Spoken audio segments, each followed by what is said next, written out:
good morning and welcome to Morning Brew with a spoonful of joy this morning. This is a brand new podcast and we wanted to deliver Morning Brew and a spoonful of joy today. I'm Jane Valentine. And I'm Lindsey Smith. So I've decided I'm the Morning Brew and this is... I'm a spoon. You're a spoonful of joy. I'm a spoonful of joy, yes. Look, Jane.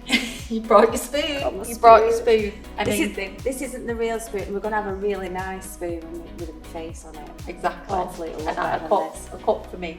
A cup for you, yes. So hope you made the link there. So the reason we set up Morning Brew originally was because I'm a celebrant and I'm a funeral director. You're a funeral director. And we work together so much. We do. And you're a very lucky lady. I was a very lucky lady because she was a tough cookie to crack. I weren't that bad, was you I? Was. Yes, you was. I really didn't think I was. Yeah. There you go. So because we work with families who have lost loved ones every day, we saw the aftermath, like after the service, people going back to an empty home or families that have attached to us. And there was one particular story, and we know we're allowed to share it, so I'm going to let you mention. So obviously our Jane, bless her, lost her husband, didn't she? Yeah. And Jane had cared for him for the past 19 years, so she knew nothing else. It was her daily routine. Jane's identity was, I'm his carer, I'm his wife. That was her role. His confidant, his soulmate, his everything. And I do think, I don't want to talk for Jane because she's not here. Hopefully she will be. She will be coming on. But I think she felt like she'd come to terms because she knew he was going to pass away. Yeah. But it hit her like a brick wall. Yeah.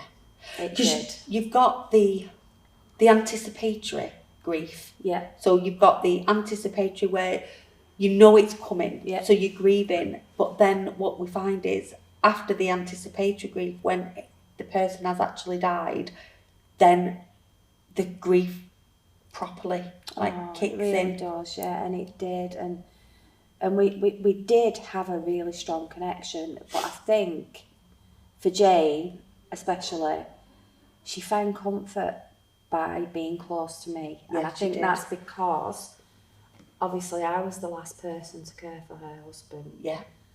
And she struggled with it, and I felt like I wanted to wrap her up in cotton wool, but I couldn't. Yeah. I couldn't do that because if we did that with every single family that came into our care, we'd never go on. And there's so many families that you feel that with. Of course you do, because you become part of that family. Yeah. You're naturally empathic, I think. Yeah. I think if you're an empath, you're drawn to this industry. Yeah. And, you know, when I was a celebrant for Jane as well, and we made a really good connection. And it was through Jane that I thought, we need to do something.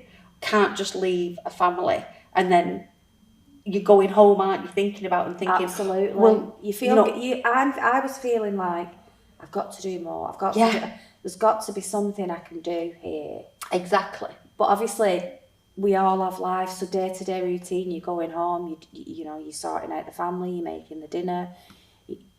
For me, I'm walking the dog, I'm going to the shops. By the time you get home and you've settled, for me then to think, shall I ring Jane and see if she's okay? Yeah. I'm thinking I can't do that because you can't do it for every single person and every family. Yeah. So this was why Morning Brew came about, because we got chatting, didn't we? And I was like, we need to do something. You felt just as passionate about it. So I set up a TikTok account. You did. And called it Morning Brew, and it was overwhelming. Like, it was mad, wasn't it? It was mad. That Sunday, do you remember I phoned you and I was like, Lindsey, literally, I've had overwhelmed. There's over 300 comments that have been made from families saying, I've just lost a loved one, I've lost my husband, or, you know, I lost my daughter 9 years ago. And the messages that came through, I spent a full Sunday, like, going through them. And then I was like, I physically can't reply to 300 messages a day, you know. So then we was thinking, well, how do we reach people? And what we found was, what people were saying about the TikTok was, it was just nice to actually write something and let it land. Absolutely. It felt like, because they'd heard you speaking on, TikTok, talking about grief and loss and love, something has resonated with them, and then that's inspired them to write something, and there's something quite cathartic in that when you're writing. And so for me, that helped me, because I was like, how can I answer all these, so I had to put a post out to say, I'd love to answer you all, but I can't answer everybody. But then it was like, well, just listening to this and some of the information has really helped. And then we set up the live.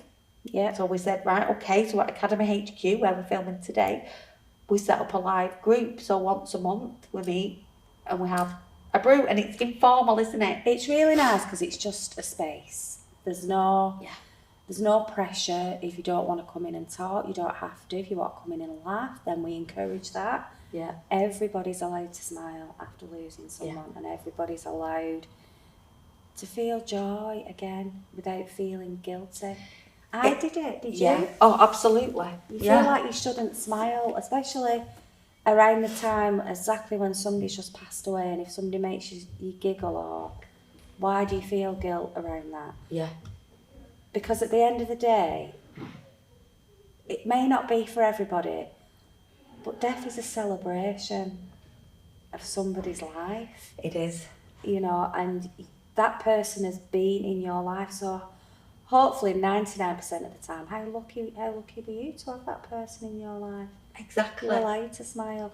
So that space, and obviously people can come in and they can talk about grief, and then hopefully as it builds, because at the minute it's quite a small group, you'll find that Jane will connect with somebody who's lost a partner as well. Yeah.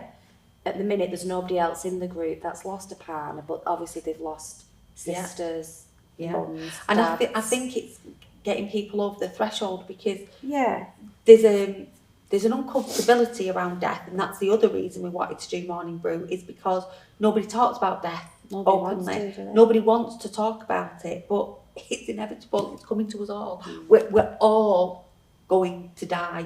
We're all on a one-way ticket. There's no coming back. And the other thing as well, you've got no control over it, because you don't know when. Nobody knows. Nobody knows. Honestly, and we all say it. We all say we don't. But in this industry, you can get a family that come in. Yeah. And we were having dinner yesterday. Yeah.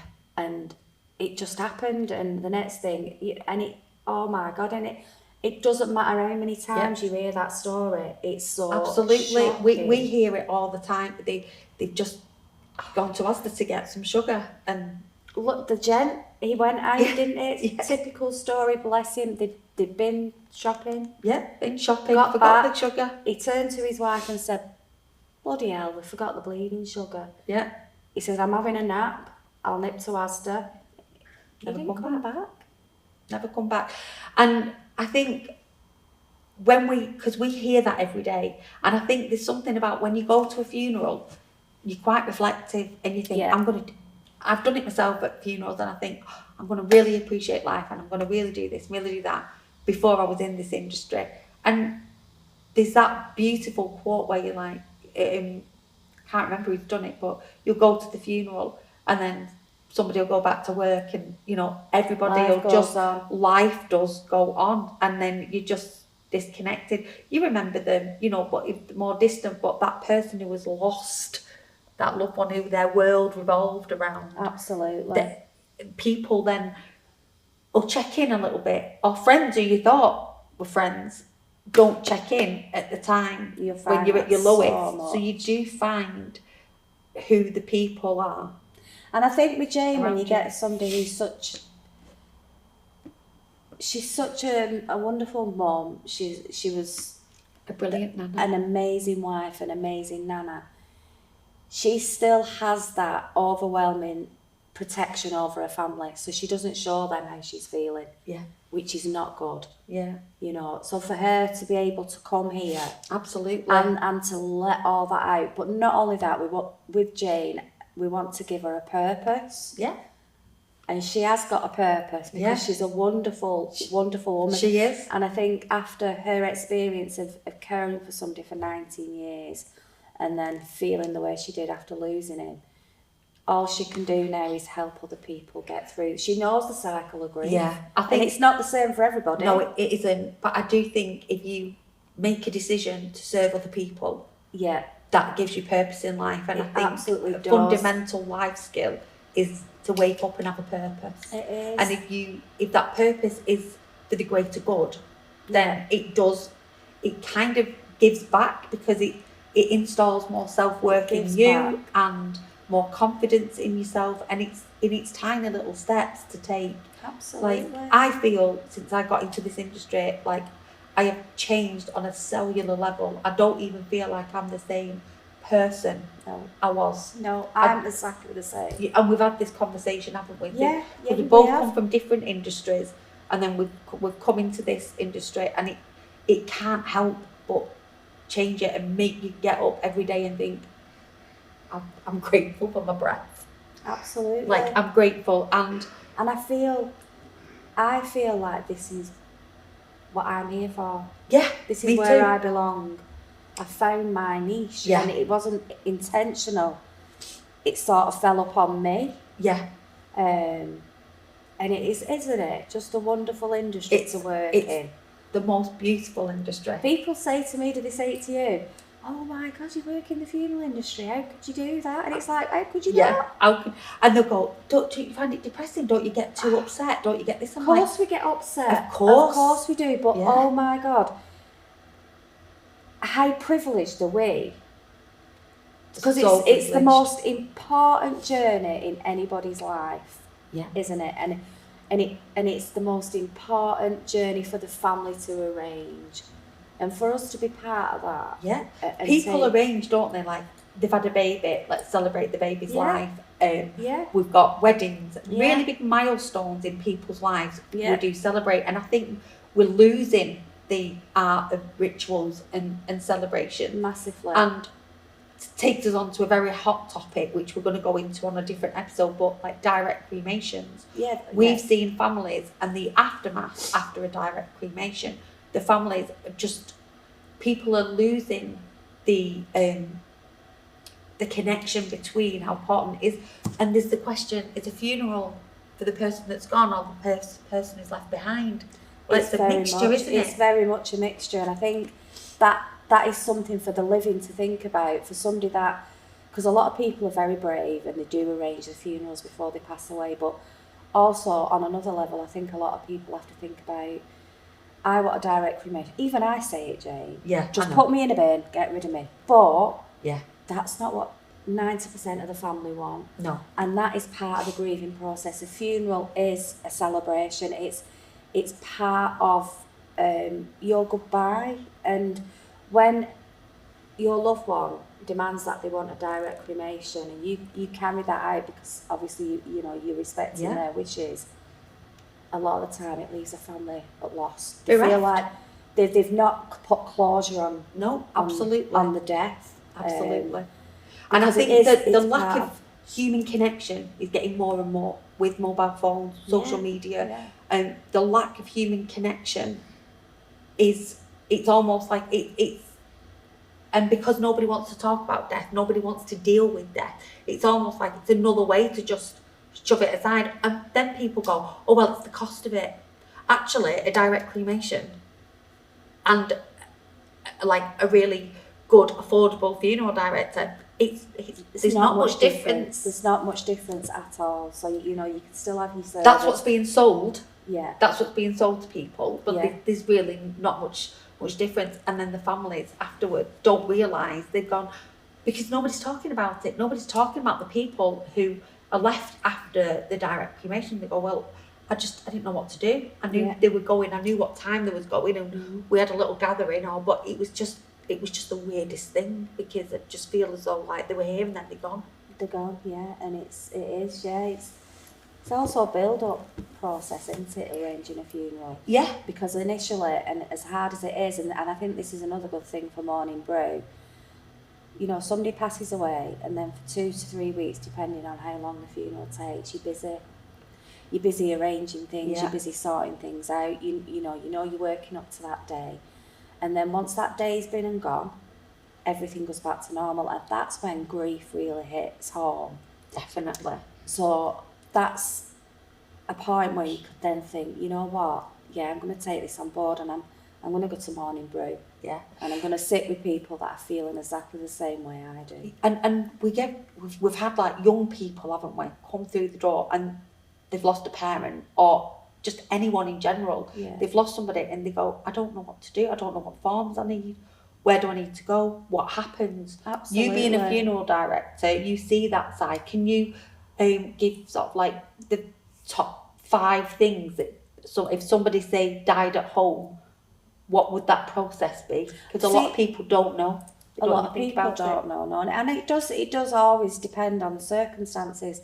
So if somebody's passed away at home and they've been very poorly and they're on palliative care, they will have a statement of intent in place because the doctor will have done that. Yeah. So you don't have to worry about that. So they would directly then come straight to the funeral home.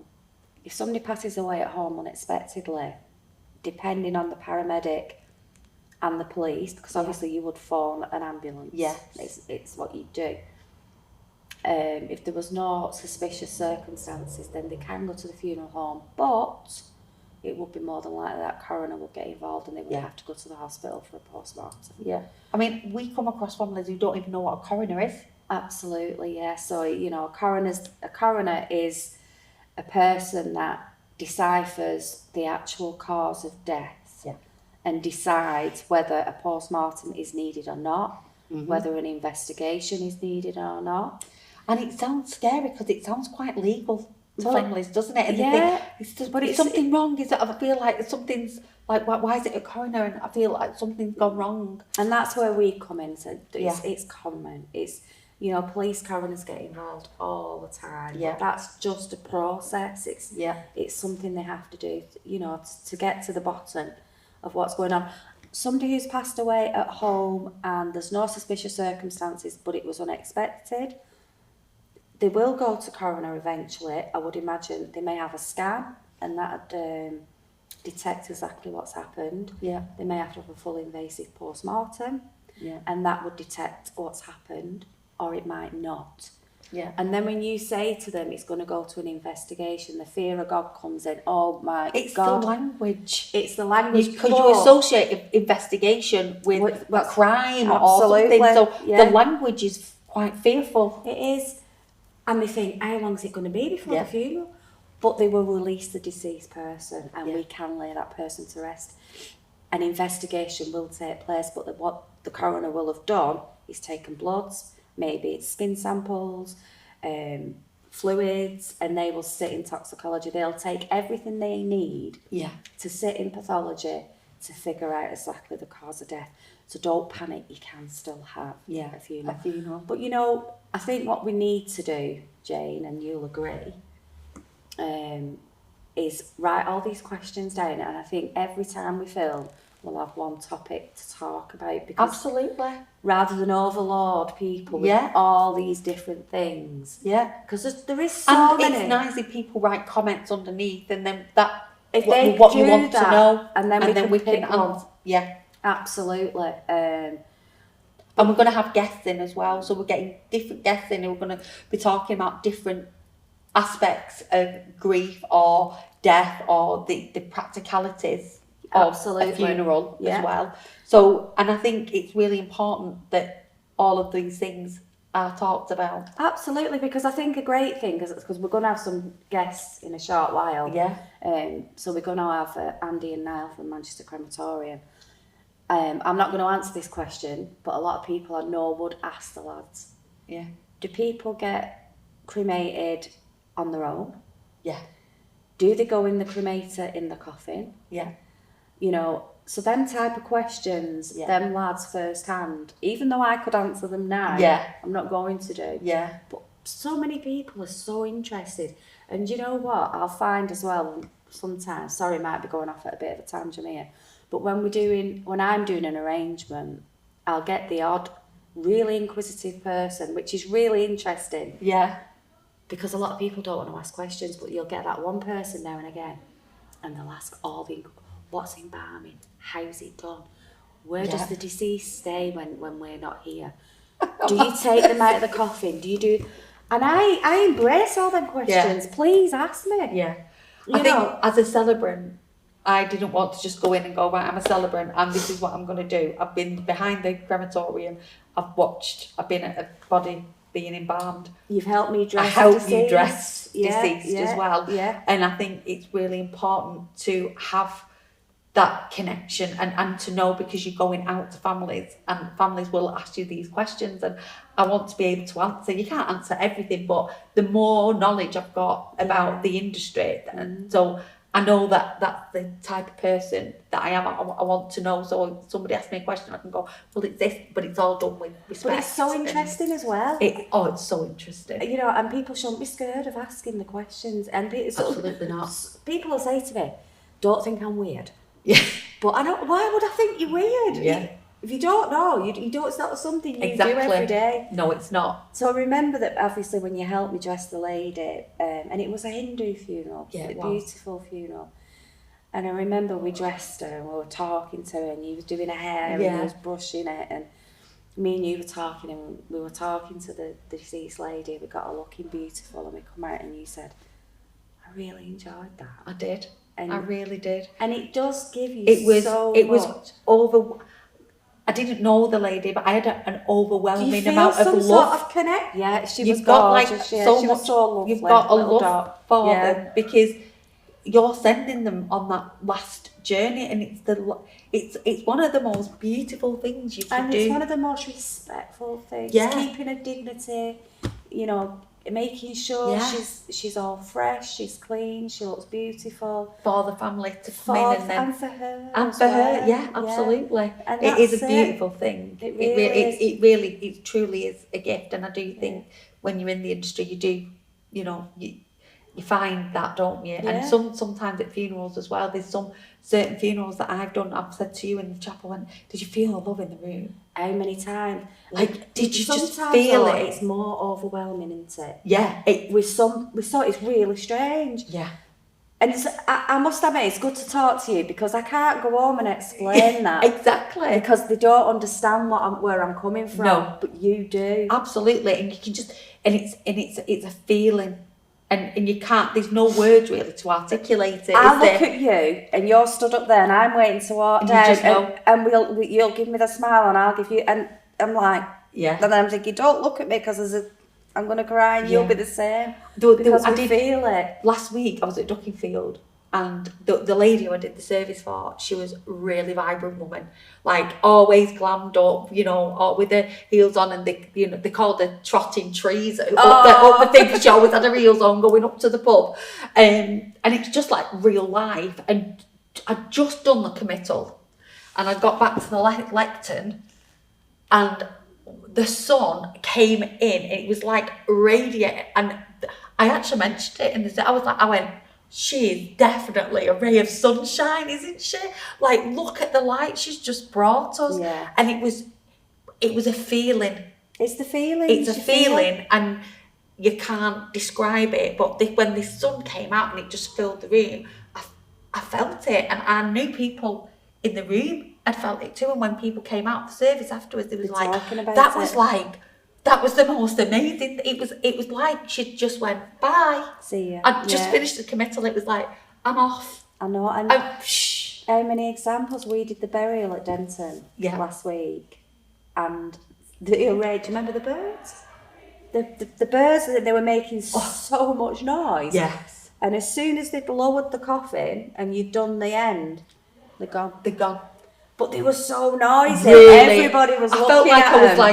like at Blackpool or somewhere, because they were so noisy, weren't they? Yeah. But as soon as they lowered that coffin, they're gone. There's loads of little synchronicities like that that happen. Yeah. And that's why we don't want this podcast to be sort of like this and this. We just want it to naturally flow, and you might pick something from it, you might not. But that's how we work as well. We just want to be real people. Absolutely. Do you know what I mean? We're not robots. No. We're genuinely real people that care, and we want to express how it feels to do what we do, and we want to take everybody on board, and build Mourning Brew up and just give people that comfort, that joy. And I think it's like, it's breaking the barriers about talking about death, because nobody talks about it. Nobody wants to, do they? And it's almost like that permission slip. So we're going to go into the last 5 minutes of this, our first episode, and we're going to round it off. So every episode we're going to do a spoonful of joy. And this was inspired by Richard E. Grant. Yes. And we talked about doing Mourning Brew, we talked about doing a podcast, we talked about doing a live circle, and all of those, like the live circles happen. We want to do online things so we can reach more people, and we want other funeral directors to get on board, don't we, and set up a Mourning Brew session for people, you know, informal, you know, let's have a Mourning Brew, and it's spelled MOURN, so it's like in the morning. And Richard E. Grant, I was watching Begin Again with Davina McCall, and he said, my wife, when she passed, said to me, I want you and his daughter to find a pocketful of happiness or a pocketful of joy in every day. And it was like a light bulb moment for me. I was like, that's it. It is. That is actually it. It's So I was like, can't be a pocket full of happiness because it doesn't go with Mourning Brew. So we're going to do a spoonful. So when you've got your Mourning Brew, you can put a spoonful of joy into your cup. And it's about, and there's something really powerful in that because it's your brain. So whatever you tell yourself is how you feel. Yeah. So allowing yourself and saying, there's a permission slip. That's exactly to find the joy in the day. Yeah. It's a permission slip. And once you start looking for it, your brain starts rewiring itself to look for things, for joy and for gratitude. Yeah. And it sounds simple, but it really does have a massive effect when you start saying, oh my God, today my spoonful of joy was... Absolutely, yeah. I am grateful to for... other people, it might be absolutely, it doesn't matter. It's yours. It's yours. It could be just getting up in the morning and seeing a robin, you know, and you think that's a sign, or seeing a feather, or whatever that may be in the day. But it's to have something to hold on to. It's like having a little toolbox. It is your permission slip, yeah. You are allowed to smile. You are. It is. You are allowed to... And that's part of the Mourning Brew sessions. Yeah. We always end with, what's a pocket full of joy for you today? It's not spoonful. A pocket anymore. I keep saying pocket because I've said it so much, but it's a spoonful of joy. So on that note, for the last episode, what's your spoonful of joy today? What's my spoonful? Do you know what, Jane? Seriously, when I walked out of the house this morning, the sun was shining, it was beautiful, and there was little buds on the tree, and it was coming alive, and I thought, spring's on its way. Can't wait. That was my spoonful of joy. That was your spoonful of joy. But it set me off for the morning, Put my radio on and driving down the road. It was great, Oh, that's yours. Mine was getting up this morning, actually, and thinking, we've made this happen. Oh, yeah. We've made Mourning Brew happen. We said we was going to do a podcast. We've set out to do it. And hopefully we're going to reach more people with a spoonful of joy. So it spreads. Absolutely. So that was that.